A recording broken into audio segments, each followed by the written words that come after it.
अस्सलामुअलैकुम वरहमतुल्लाहि वबरकातुह। आप सभी का स्वागत है हमारे YouTube चैनल पर। आज की हमारी कहानी है इंसान की असली पहचान दौलत से नहीं बल्कि उसके अखलाक और आदतों से होती है। अगर आप हमारे चैनल पर नए हैं तो चैनल को लाइक, शेयर और सब्सक्राइब जरूर करें। तो चलिए शुरू करते हैं आज की कहानी।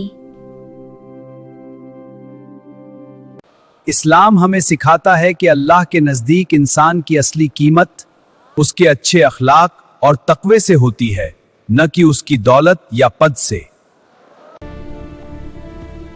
ऐ बादशाह सलामत, मुझे कोई काम दे दीजिए। मेरे अंदर एक खासियत है कि मैं किसी इंसान या जानवर को देखकर उसके बारे में बहुत कुछ समझ सकता हूं। तुम्हें शाही अस्तबल में काम दिया जाता है। शाबाश मेरे शाही घोड़े, अब मैं तुम्हारी देखभाल करूंगा। तुम खुदे थे, सब ठीक है। कुछ दिनों बाद इस घोड़े के बारे में बताओ। बादशाह सलामत, यह घोड़ा पूरी तरह ऊंची नस्ल का नहीं है। तुरंत उस व्यापारी को बुलवाओ जिससे घोड़ा खरीदा था। जी हुजूर, अभी बुलवाता हूं, जल्दी करो। बादशाह सलामत, घोड़ा ऊंची नस्ल का है, लेकिन इसके जन्म के बाद इसकी मां मर गई थी, इसलिए यह एक गाय का दूध पीकर बड़ा हुआ है। तुम्हें यह कैसे पता चला? महाराज, कुछ बातें ज्ञान से परे होती हैं।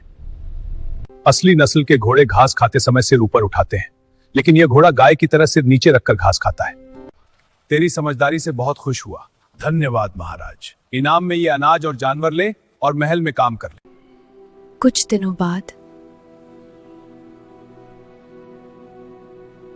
बेगम साहिबा के बारे में बताओ। मुझे माफ कीजिए, लेकिन बेगम साहिबा किसी शाही खानदान से नहीं लगती। अपनी मां को बुलाओ। जी हुजूर। ये बात सच है, हमारी असली बेटी बचपन में ही गुजर गई थी, इसलिए हमने एक सेविका की बेटी को गोद लेकर आपकी शादी उससे कर दी। तुम्हें यह कैसे मालूम हुआ? क्योंकि शाही खानदान की औरतों का अखलाक बहुत अच्छा होता है। वे नौकरों से भी प्यार और अदब से बात करती हैं, लेकिन बेगम साहिबा का व्यवहार सेवकों के साथ अच्छा नहीं है। यह आपका मतलब नहीं है। मेरे बारे में बताओ। अगर आप वादा करें कि मुझे सजा नहीं देंगे तो मैं सच बता दूं। वादा किया। बादशाह सलामत, आप बादशाह तो हैं, लेकिन शाही खानदान से नहीं हैं। तुम्हारी ये हिम्मत, लेकिन वादा याद करके मैं तुम्हें माफ करता हूं।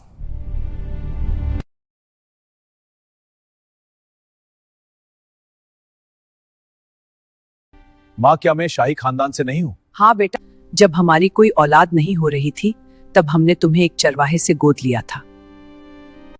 तुम्हें यह कैसे पता चला? क्योंकि जब भी आप खुश होते हैं, आप मुझे हीरे जवाहरात नहीं देते बल्कि अनाज और जानवर देते हैं। ऐसा इनाम अक्सर चरवाहे ही देते हैं।